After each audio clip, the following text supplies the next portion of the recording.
Okay. Good. Hello, everyone. My name is Annika, and today I'm going to talk about React. So I want to give you a simple introduction to React today. And so first of all, what is React? So React is not an MVC framework. It's actually a library for building UI components. And I decided to learn React because it's a fairly widely used library that I thought would be good to know and to have as a skill. And I hoped it would give me a more holistic view of different web applications and how they work and how you can build them. And so I also wanted to give you guys a brief introduction. So hopefully this will be simple enough and give you a better idea if you ever want to learn it or if you ever have to learn it for a job. Okay, so here is my outline for today. So first, a little introduction, then some history and philosophy of React. Then I'm going to talk about framework versus library. Then a bit about getting started and the main components when you're building an application. And then finally, resources. So first, the introduction. So this is from a 2016 Stack Overflow survey that was answered by roughly 56,000 coders in 173 countries.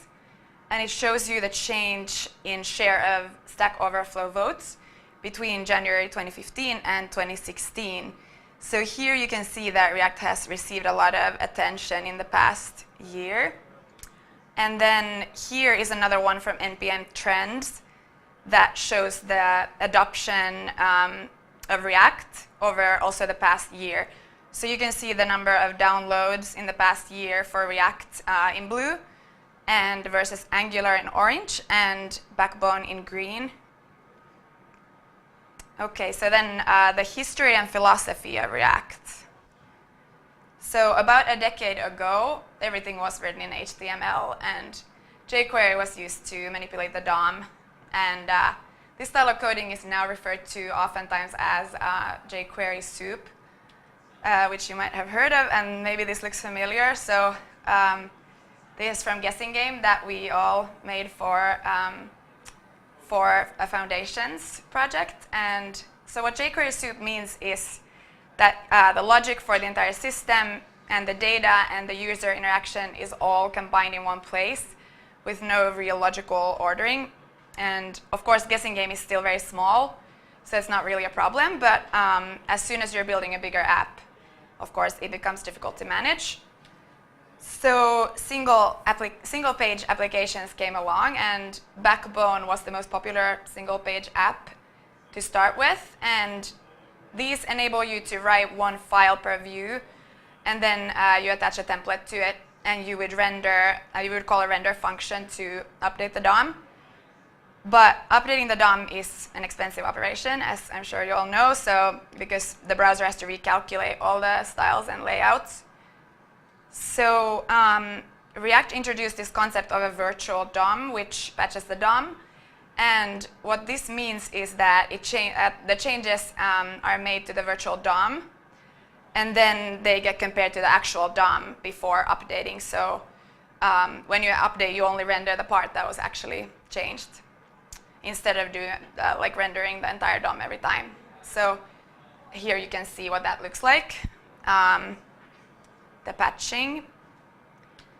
And here's an example where you can see that when you're adding these to-do items in Backbone, every time you add a new one, you're re-rendering the whole section, the footer. Whereas here in React, when you're adding a new item, you're only updating these single parts of the DOM. So yeah, and so Facebook was the creator of React, and their code base includes over 20,000 components, and React is being heavily used not only on the Facebook site, but also on the web versions of Instagram and WhatsApp. And because it has this ability to only re-render what's changed, it's really more practical, and especially with things like notifications and chats and things like that. And so, as stated on my first slide, React is not an MVC framework. like Angular and Backbone. It's a library, so I'm going to quickly talk about that next. So framework versus library. What's the difference? Well, the key difference is that a framework calls your code, whereas you call the library. So you're in control when you're using a library, and with a framework, it has built-in behavior. So a framework usually brings together common functionalities where you as the developer can focus on your unique parts of your app. And usually that means you write pieces of code that get called by the framework with various things that will happen. And libraries are packages of code that typically get called by your application to perform tasks. So like DOM manipulation or HTTP requests. And jQuery, for example, is also a library. Okay, so then to the most important part, a little bit about getting started, really simple. So when you're building a React app, this could be your starting point. And you specify the root of the app in your index.html, and then you render it in your React DOM render function. And next, I'm going to touch briefly upon some of the most important parts of building a React app. So here you can see this what's called a component, and the component and the interaction between them are the key feature of React. So we have a render function that you can see there. That's what decides what's going to be shown. So it's the view, and this thing called JSX is what looks a bit like HTML, but it gives you the option to also to include the HTML template in JavaScript.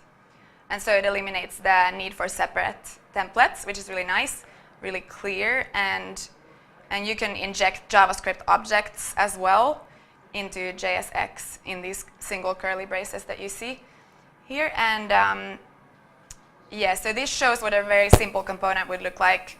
This is from my Stackathon project. So this component is a question, and then this next slide shows a little bit about props and parent and child components. So when you have a parent that defines a child, like here you have the QA parent component, and the question is the child component. So every prop that gets passed on to the child will make up the child's props, and those can't be changed in the child component, and that just makes it a bit easier to manage. So it's a decision that the React team made to make these interactions more predictable. So yeah, and so you're passing this text prop, for example, here to the question child component, and I will go back to the previous slide, and you can see that here this is the question component, and here the text you're putting in the text here. So that's going to print out this string here. So yeah, and then this .state is a little like scope in Angular, and you can change the state using a setState function that you pass in an object there with the properties that you want to change. And then this will call the render function. It will run it again, and the virtual DOM will be deciding what's going to be changed or what changes to patch.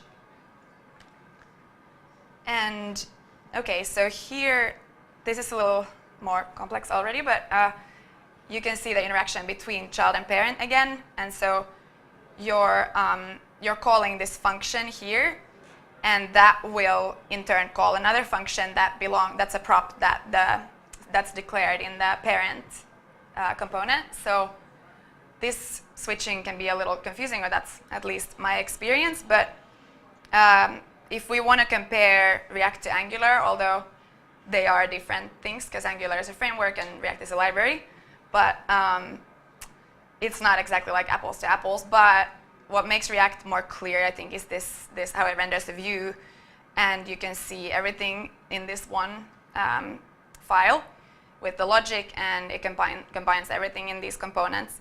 Whereas Angular has, of course, directives, controllers, factories, and templates.